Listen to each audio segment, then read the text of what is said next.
and make sure they're aligned as possible closely to the Georgia standards. We don't want to be working on something that's not beneficial for the kid in the classroom.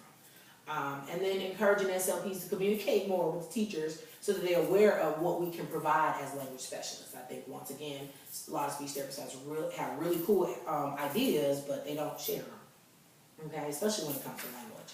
And then my takeaways.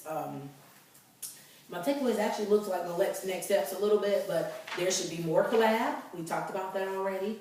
I think general ed teachers need more training to better serve students with disabilities.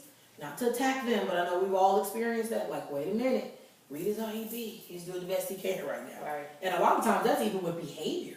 Yeah. You know, this kid is on the table, but have you read his IEP? This is nothing. This is nothing. I mean, last year he was throwing cars.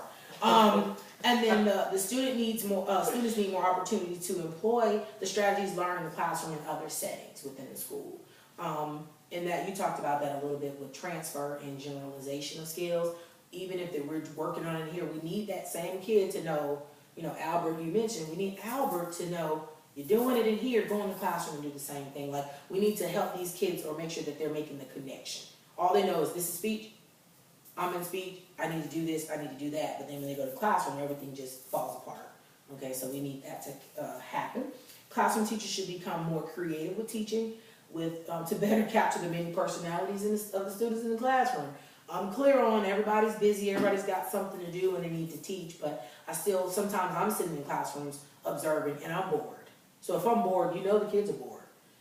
So I think that's something else we need to work on for instructing students. And then the last one is students with disabilities should be held to higher standards, especially those with normal intelligences. So, ISLD kids, a lot of them have normal intelligence. They just, learn a little bit differently. So just because he has an IEP doesn't mean we don't need to push him. Okay, and I know a lot of kids feel like, oh, I got an IEP. And some of them these days, they're smart enough to know that's a crutch for me. I'm in special ed or I'm special needs, and they feel like that allows them to take the shortcut and not really have to do much. So I know you kind of probably deal with that quite a bit. I'm not sure if they actually say it out loud, but I've heard that. Well, I've gotten an IEP from another county that's like, due to his, cognitive delays, like, this is as good as it gets. Like, kind of like with the goal. And I was just like, I was just kind of taken aback of how it was worded, because I was just kind of like, that's not what we're supposed to be doing. Did you understand that when you met the kid? Not really. I just feel like I've been just probing different things with them, because I'm like, if there's more we could be doing, I want to be doing that, not just, this is all we need to do now. Here is something though. I know with speech, for example, as a special ed teacher, we provide our teachers with the IEPs, right? We don't tell them the goals though. So if a teacher was more knowledgeable of their goals, be it speech or any academic or behavior, whatever it is, I think that it could cross over. I know you said something about transferring. We can kind of work on those things, not just in language, but language is in everything. So we can make it transfer if all of us were working together. But that's hard to do when I don't tell you, hey, this is his goal in speech, or this is his goal in math. This is what we're working on specifically to try to get him to that level of mastery. But it has to be that communication piece that you said. Yeah.